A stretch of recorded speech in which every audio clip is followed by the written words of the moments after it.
Experten am Stammtisch. Dummgebabbel ist gleich. Das kannst du aber laut sagen.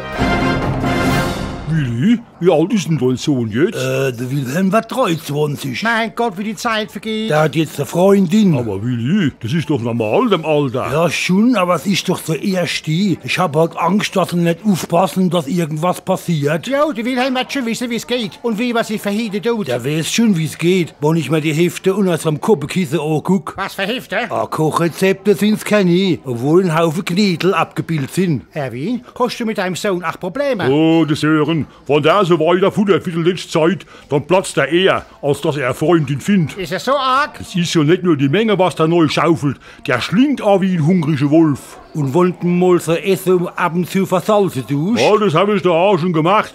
Dann sauft er hinterher einen Kasten Cola. Und wenn er ein bisschen langsamer essen tut. Das kannst du vergessen. Vor einer Woche ging's nicht schnell genug. Da hat er ein ganzes Blech Pizza nur noch geschlungen. Der Wilhelm ist aber auch ein großer Bub, der packt halt schon so ein Blech. Aber doch nicht roh. Die Pizza war da noch gar nicht gebacken. Gesund kann das nicht sein. Das kannst du aber laut sagen. Gesund kann das nicht sein. Ah, früher war halt alles anders da, gell? Genau.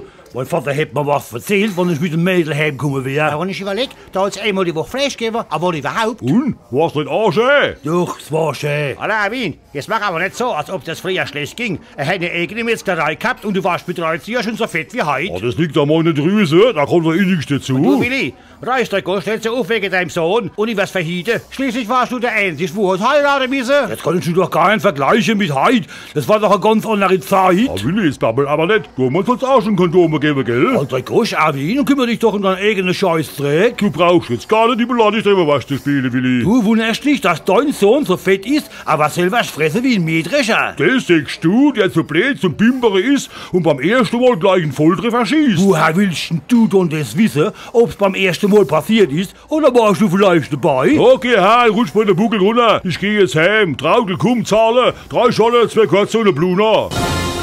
Experten am Stammtisch. Dummgebabbel ist gleich. Das kannst du aber laut sagen.